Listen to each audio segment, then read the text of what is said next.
Greetings, YouTubians, and welcome back to Wayne Sharp World, where today we're going to be taking a look at a Bestech that has taken me, we'll just say, way too long to get on this review table because it has been a very pleasant surprise. That is none other than the Bestech Kombou Falko. Now, before I go any further into this review, I'd like to thank you guys for tuning in today. If you like what you see on my channel, do me a huge favor and hit that subscribe button, follow along, and I will continue to bring you the content. Now, let's take a look at some overall specs on this knife right here. We have an overall length of 8.39 inches, a blade length of 3.54 inches, a blade width of 1.13 inches, a blade thickness of 150 thousandths, and a blade material of 154 cm steel with a drop point style blade, a full flat grind for the most part, a handle length of 4.84 inches and a handle thickness of 560 thousandths with a handle width coming in at 900 thousandths. Handle material on this guy is carbon fiber with a liner lock locking mechanism, a user of a right hand tip up only carry, a weight of 4.34 ounces, and a price of $160. So we have a lot to cover here, a lot to talk about, but first let's do some size comparisons. This is not a small knife, we will just say that. Here we have the Kaiser Justice, which as you know is also a pretty darn big knife. Let's move him over a square. I think that would center him better. I think. Maybe not. Yeah, that's better. Okay, and then one other one here, a CJRB, the CJRB Crag. I was just about to say a CJRB that I don't remember the name of, but at the last second, came to me in the clutch. So as you can see, two other big knives are obviously right in line with this. It's just not a small knife. There's no way around it. But boy, oh boy, I tell you what, when you get this guy in hand, feels pretty darn good. Even for all that size. And we got a couple more here. Let's do the SIG K320 Nitron, and then let's also throw out here the Kaiser Towser K. So there we go. I think that is enough to give you guys an idea. Actually, the Kaiser Towser K, as you guys know, is not a small knife, but the Kombou Falko makes it doesn't make it look big. We'll put it that way. Now let's just get into it and talk about this blade. Oh, you know what? Before we talk about it, though, I'd like to let you guys know that today's episode is brought to you by White Mountain Knives. Be sure, guys, look up White Mountain Knives. Check them out for any of your knife and EDC needs. And use this code right here, WSW10, for 10% off anything you purchase at White Mountain Knives. Now let's get right into this blade here. Because we have, in all honesty, you know, I was just kind of looking at knives I'd like to get my hands on, and I saw a picture of this knife here, and when I saw this blade, it just looked badass to me. I was like, you know what? I don't know why I haven't had this one in hand yet, but I got to check it out. This is just a beautiful, slicey blade with all the belly. I mean, look at the belly on this thing. Very, very nice EDC blade. If you like a drop point style blade, this is definitely a very, very attractive drop point style, and it really is a very unique drop point. Drop points can start to look very similar, and this one is definitely kind of cut from a different mold, I guess is the best way to put it, if that's, I don't know how the saying goes, but regardless, it looks nice and unique. We have an edge reading of 17 thousandths to 18 thousandths, with, like I said, pretty much a full flat grind for the first top portion of the blade. Then you get back into here where there's obviously, you know, not the same type of grind going on there, but it's still a flat grind, just not as high. But still a thin edge and a lot of belly and a very, very tall, wide flat grind. Makes for a nice slicey blade. I really am a huge fan of this finger choil too, because you get up there, you get your finger under that, and you just have all the blade to work with. It is so, so nice how your hand feels with this knife. I'm getting a little more into the ergos, but I am just primarily referring to the choil right here. Just an excellent finger choil. One of probably one of my favorite finger choils I've ever felt on a knife when you combine it with the rest of the ergos, which we'll talk about here in just a second. But yeah, just a great choil and a flipper that, you know, when I first got this knife, I thought, uh-oh, this flipper here looks, you know, the way it's curved, it looks like it could, you know, start to agitate your finger. You know, after using this and then carrying it, I don't think this flipper could be any better for this knife. It's another prime example to where, you know, there's certain types of flippers I prefer, but this one, it just works for this knife, and it works so damn well. We'll talk more about that when we get to the action. In terms of the jimping on the spine, the jimping is just okay. It doesn't add a whole lot of grip, but again, it's more of kind of just that that little location marker of, you know where your thumb is on the blade and where it is in relation to the rest of the knife.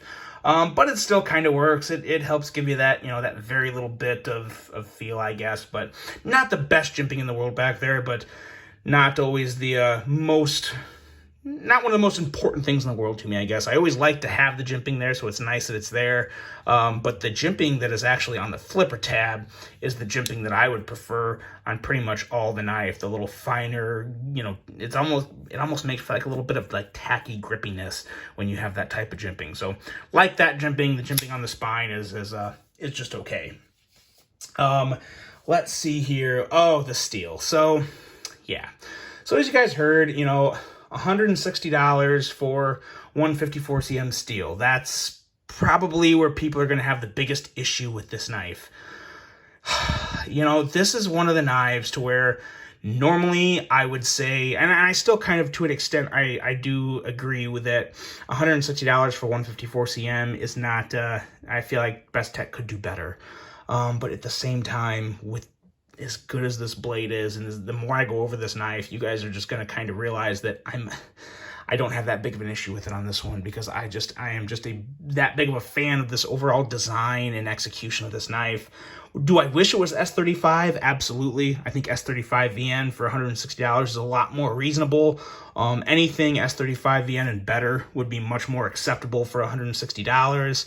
I'm not sure how Bestech came up with 154 cm at $160, and I know that I will say the carbon fiber is nice. This is real carbon fiber. The fit and finish of this knife is on point in every aspect, on point. This is one of the best examples of a Bestech I've ever seen. So you get a lot for that 160. I just really wish the steel would have been bumped up a little more, but I will also say that would not hold me back from pulling the trigger on this knife, because I really do like it that much. I would still pay $160 for it as is. So I rarely say that, but I guess that's how much I like this knife. Maybe I'm ruining the end of this review, but it's just really good, and I can't pick it apart for still having 154 cm, which is a good steel. It's great as a budget steel. As a steel in this price range, it's just good. Or, you know, good enough, sufficient, I guess is the best way to put it. But I had to call that out. That's kind of like the elephant in the room with this knife. But yeah, I'd still fork out the money for it. Going into the handle and ergos, the ergos are great. Like I said, it starts with this area here, because this front cutout for your middle finger or index finger, or however you're holding it, but I'm holding it like this. It pulls your index finger and your middle finger together, and you just get a nice, secure, you know, pinch tight grip up here between your thumb and middle finger and index finger. This area here feels great. And then as you go back, it gets just a little wider, and you have plenty of handle for your last two fingers to wrap on. And it also is, you know, it's got the contouring there, so it just sits so well in your hand and feels so good. You're in ultimate control of the knife at all times, and they just feel fantastic.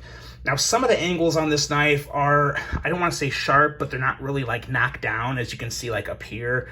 You know, if you run your finger along the side of this handle, you're going to feel points up here to where you're like, ooh, that's, you know, not smoothed out. And down here, not smoothed out, not smoothed out. But my whole thing with that is that's not where I'm holding this knife in my hand. So some people are going to have a lot more of an issue with that than I would.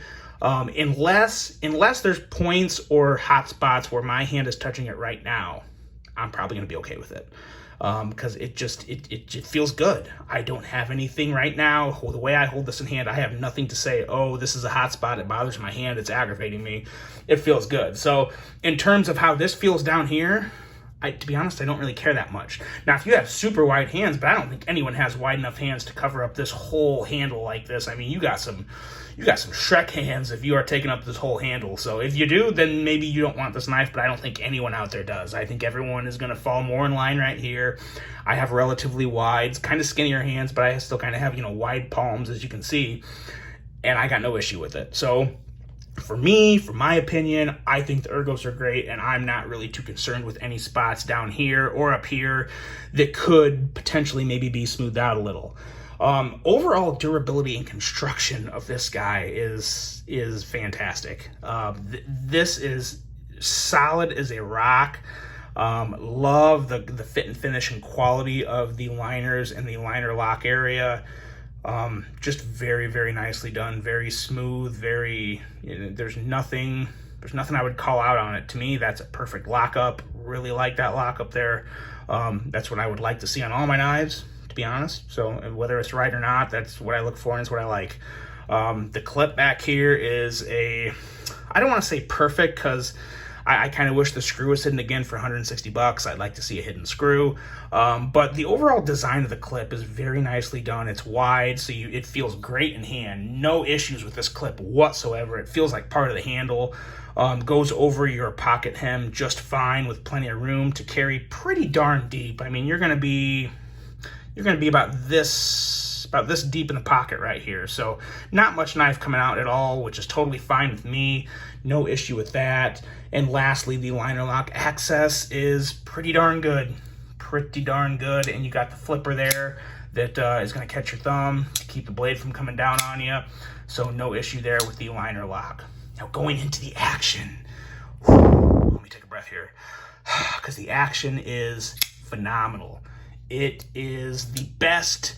I'll just say it now, this is the best Bestech I've ever had in my hand. Now, I haven't handled a lot of Bestechs. You guys haven't seen a whole lot of them on the channel. I think I've had maybe 2 or 3 other ones, so I can't say that's, I've obviously handled a lot more Kaisers and a lot more Civivis than I have Bestechs, but this one here is just killer. The flipper, like I said, this flipper is perfect. I still push button it. Now obviously the way the tip or the flipper kind of curves up, that'll start to, you'll start to feel that, but the action you get when you push button this is so good. The acoustics are on point. The thwack is so good. You can light switch it and it works just as well. So I do find myself light switching this one sometimes. The detent is just dialed in, and the balance of the blade with the handle and the pivot area is just so smooth. It really is a very satisfying knife to deploy, and that's just the flipper. Then you get into middle finger flicking it, and I wasn't sure, especially the way, because this is like chamfered around the opening here. As you can see, it's got some chamfering on the cutout hole, but you still get such a good grip. I will say easy. It's just easy to kick that blade out with your middle finger. That's awesome. I thought for sure it was going to be a lot more difficult to kick that blade out, but it's not. You can just effortlessly kick that blade out, and it's a very fun one to fidget with, guys. Taking into account the aesthetics, the action, the quality, yeah, I have never liked a Bestech more than I've liked this one. And it kind of annoys me, because there is still, if this would have just had like M390 or S35 or anything like that, it would be perfect. It would be the perfect Bestech for me. But even as is, it's still one that I'd recommend easily, pretty much all day, any day, as long as you're not a huge steel snob, which I can be sometimes. I'm not going to try and hide that. But like I said, I like this design. I like this action. I love this design. I love this action so much to where I'm okay with that $160 price tag. I am. I try to be consistent with my reviews, but every once in a while, I've come across a knife like this that just really gets my attention, that I really like. So yeah, that's how I feel about it. That's just the truth. But let me know what you guys think of this. This has been out for a while. It came out last year, so I'm definitely late to the review party on this one. But yeah, it's a good one. Really glad to get my hands on this one. Let me know what you guys think of the Bestech Kombou Falko, because it is definitely one worth looking at if you like bigger knives and you like all the good things that come with the knives, the quality, the fit and finish, the action. It's all right here. Let me know what you guys think. Hope you enjoyed it. Hope you have a great rest of your day. And until the next one, I'm out.